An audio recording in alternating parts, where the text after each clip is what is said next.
જય જગન્નાથ મિત્રો આપણે વર્ષોથી અષાઢી બીજના દિવસે જગન્નાથપુરીની ભવ્ય રથયાત્રાના દર્શન કરીએ છીએ. લાખો લોકોની જનમેદની ભગવાનની ભક્તિમાં જોડાઈને જયઘોષ કરતી હોય અને આપણે બધા એન્જોય કરીએ છીએ. ત્યારે આપણે ધ્યાન રાખવું જોઈએ અને સમજવું જોઈએ કે ભગવાન આ પ્રસંગથી આપણને શીખવવા શું માંગે છે. મિત્રો, આપણી સનાતન સંસ્કૃતિ અદ્ભુત છે. દુનિયાની બધી સિવિલાઇઝેશન્સમાં પુસ્તકોથી લોકોને શીખવવામાં આવે છે કે જીવન કેવી રીતે જીવવું. જ્યારે આપણામાં ભગવાન સ્વયં કરીને બતાવે છે. જરા વિચારો, 3 રથ છે. ભગવાન શ્રી કૃષ્ણનો, એમના મોટાભાઈ બલરામજીનો અને વચ્ચે એમની વાલીબેન સુભદ્રાજીનો.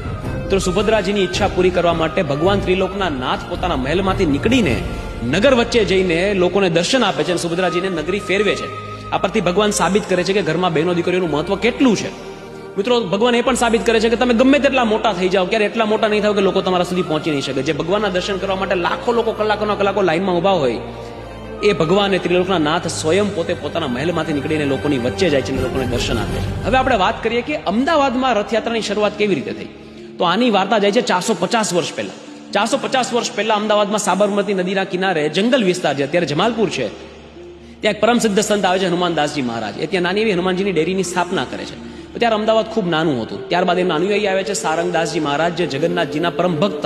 એવરી યર અષાઢી બીજમાં રથયાત્રામાં પાર્ટિસિપેટ કરવા માટે તેઓ ત્યાં જાય. અને એક દિવસે જગન્નાથપુરીમાં કોઈ ધર્મશાળામાં જ્યારે સૂતા હતા ત્યારે એમના સપનામાં સ્વયં ભગવાન જગન્નાથજી આવે છે અને એને આજ્ઞા કરે છે કે તું તારા સિટીમાં, તારા ગામમાં મારા મંદિરની સ્થાપના કર, કારણ કે એવા ઘણા બધા લોકો છે જે અહીંયા સુધી પહોંચી નથી શકતા.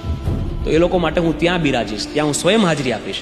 સપના સાથે, હર્ષો ઉલ્લાસ સાથે સારંગદાસજી મહારાજ પાછા જગન્નાથપુરીથી અમદાવાદ આવે છે અને લીમડાના ઝાડના લાકડામાંથી પોતે સ્વયં ભગવાન શ્રી કૃષ્ણ, બલરામજી અને સુભદ્રાજીની મૂર્તિ કંડારે છે અને ત્યાં જગન્નાથજીના મંદિરની સ્થાપના કરે છે. ત્યારબાદ એ ગાદીના ચોથા સંત નરસિંહદાસજી મહારાજ, એમને પણ ભગવાન જગન્નાથજી ફરી પાછા સપનામાં આવે છે કે અહીંયા આવા ઘણા બધા લોકો છે, ગરીબ, નબળા, બીમાર, કે જે લોકો બિચારા ત્યાં સુધી પહોંચી નથી શકતા. એટલે ભગવાન નરસિંહદાસજી મહારાજને કહે છે કે મારે લોકો સુધી પહોંચવું છે, તો અહીંયા પણ એક રથયાત્રા કાઢું, અહીંયા પણ હાજરી આપીશ. એટલે નરસિંહદાસજી મહારાજ 1878માં પહેલી અમદાવાદમાં રથયાત્રાની શરૂઆત કરે છે. ત્યારે એકદમ નાની રથયાત્રા હતી, બળદના ગાડામાં નીકળેલી. પણ મિત્રો, આજે જગન્નાથપુરી પછી ભારતમાં સૌથી મોટી રથયાત્રા કે જેમાં લાખો લોકોની જનમેદની હોય ને ગજરાજો હોય અને જયઘોષ થતો હોય ને લોકો હર્ષો ઉલ્લાસથી જોડાતા હોય, આ સ્કેલની રથયાત્રા બીજે ક્યાંય પણ થતી હોય તો આપણી અમદાવાદ નગરીમાં છે. અને આ ત્યારે જ શક્ય બને જ્યારે ભગવાન જગન્નાથની પોતાની ઈચ્છા હોય અને પોતાને હાજરી આપવી હોય.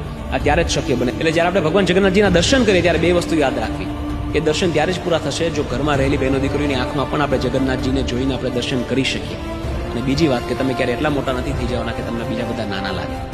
જગન્નાથજીની યાત્રામાં જોડાઈએ અને હર્ષોલ્લાસથી માણીએ, એ આશા અને પ્રાર્થના સાથે. જય જગન્નાથ, જય શ્રી કૃષ્ણ.